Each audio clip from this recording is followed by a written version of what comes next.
Good morning, class. Our today's topic is Introduction to Management. So, let's begin. What is management? Management क्या है? Management is something that is applicable to everywhere. मतलब क्या मतलब? इसका मतलब है कि आपका जो मैनेजमेंट है वो हर जगह पे लागू होता है, even in your family, hospital, school, college, club, even in small vada pav stall. Morning sir. I hope सब कुछ कंट्रोल में है रॉय। सर हम इस वक्त भारत के सबसे सुरक्षित जगह पर खड़े हैं।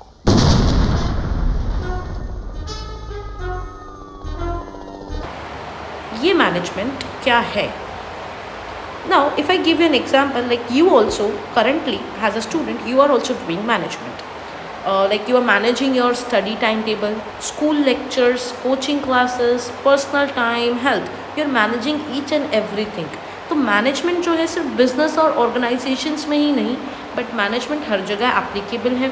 और even you has a student now also you are managing your time, right? आप अपना time table, study time table, school lecture सब मैनेज करते हुए चल रहे हो.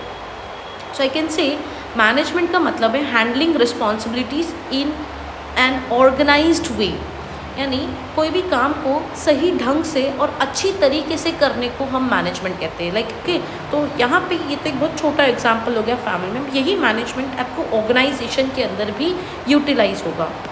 यही मैनेजमेंट ऑर्गेनाइजेशन के अंदर भी यूटिलाइज होता है. पर मैनेजमेंट का टर्म वाइज मतलब क्या होता है? तो यहाँ पे मैं बोल कि मैनेजमेंट जो है ये वर्ड आया है, it is drive from the word, Italian word मैनेजरिया.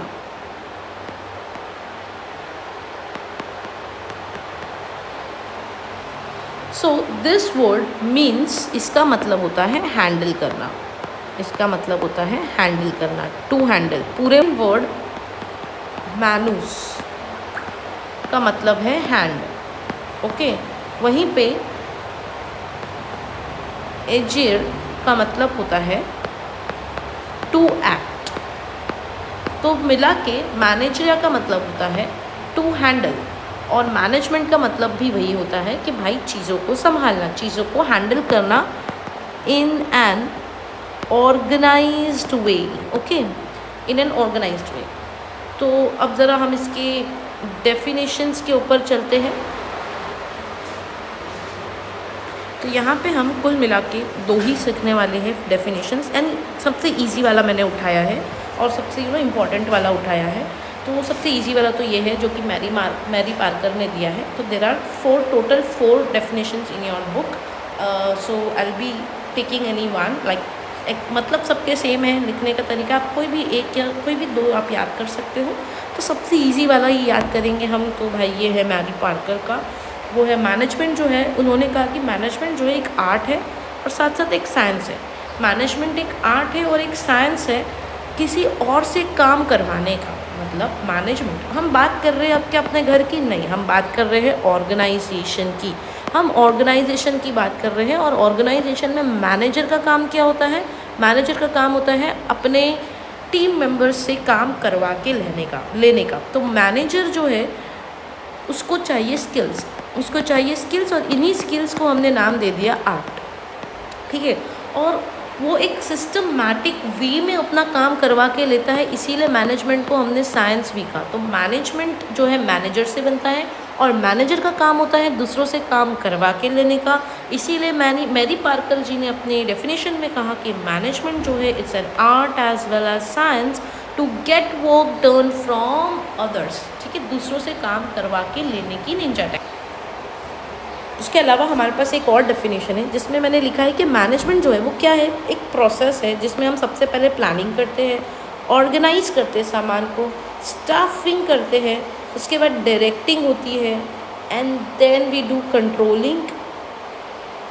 अब ये planning, organizing, staffing, directing, controlling क्या है, ये इस टॉपिक में आप आगे सीखोगे. तो बेसिक मतलब ये कि आपने चीज़ों को प्लान कर लिया, सामान ऑर्गेनाइज कर लिया, लोगों को अपॉइंट कर लिया, उनको गाइड कर लिया, and then you are also controlling कि जो आपने सोचा था वैसा हुआ है या नहीं हुआ, वो चेक भी कर लिया. और ये सारी मगजमारी हमने क्यों की? सिर्फ एक ही चीज़ के लिए, वो है हमारे एग्जैक्टली गोल्स, ठीक है, गोल्स को अचीव करने के लिए। So let's proceed with a characteristics.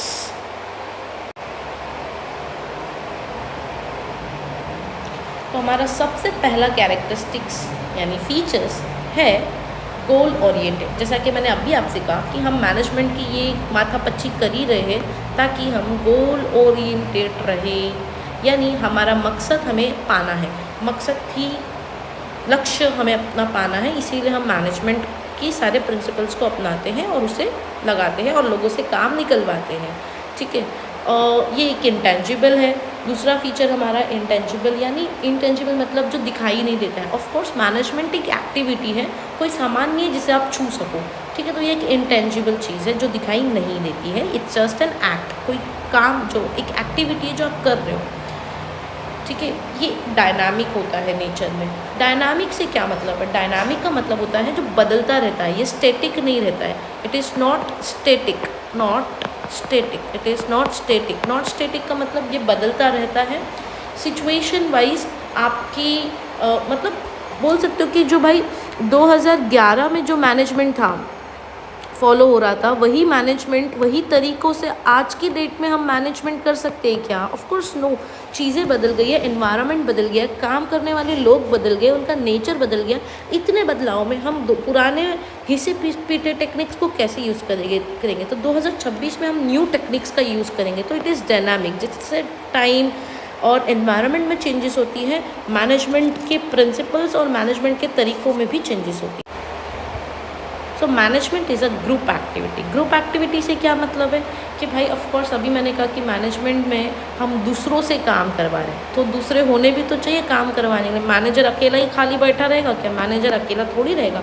Of course हमारे पास पूरी टीम होनी चाहिए जिसमें हम काम करवा के ले रहे हैं। अगला है situational, has I told in dynamic also, कि भाई ये यहाँ पे मैंने बोला कि इन्वायरमेंट आपका चेंज हो रहा है तो उसके हिसाब से आपको टेक्निक्स चेंज करनी पड़ेगी। तो ऑफ कोर्स अगर सेम इन्वायरमेंट यानी अगर 2026 में ही एक सिचुएशन थोड़ी आएगी ऑर्गेनाइजेशन में, अलग अलग सिनेरियोस होंगे, हर एक ऑर्गेनाइजेशन की कंडीशन अलग होगी, राइट।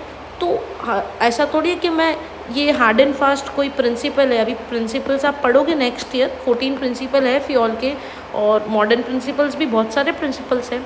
हर एक प्रिंसिपल हम हर सिचुएशन में तो नहीं लगा सकते, तो ये सारे सिचुएशनल है।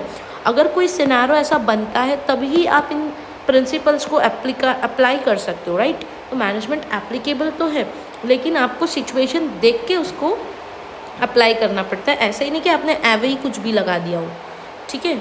उसके बाद हमारा आता है कंटिन्यूस प्रोसेस। 1 सेकेंड, मैं थोड़ा ये बोर्ड को क्लीन कर देती हूँ। प्रोसेस भी रह गया, ओके। कंटिन्यूस प्रोसेस का मतलब है कि ऑफ कोर्स ऐसा नहीं हो सकता कि हम कोई एक ही बार उसको मतलब एक बार लगाया और फिर उसके बाद छोड़ दिया। मतलब हमने मैनेजमेंट शुरू में तो किया क्योंकि वो स्टार्टिंग था बिजनेस का, और उसके बाद कर ही नहीं रहे। ऐसा थोड़ी हो सकता है कि नहीं, हमें मैनेजमेंट तो करते ही रहना है। ये कभी नेवर एंडिंग प्रोसेस है, आपको मैनेजमेंट करते ही रहना है ऑर्गेनाइजेशन में, ठीक है। Universally applicable, as I already told कि भाई ये हर जगह एप्लीकेबल है। स्कूल हो, कॉलेज हो, ऑर्गेनाइजेशन हो, ऑर्गेनाइजेशन के अंदर कौन सा भी टाइप का ऑर्गेनाइजेशन हो, कोई भी कंट्री का ऑर्गेनाइजेशन हो, हर जगह आपको करना होगा मैनेजमेंट। सो इसी के साथ ये वाला लेक्चर हम करते हैं समाप्त। थैंक यू, धन्यवाद। मिलते हैं अगले लेक्चर में। We will discuss levels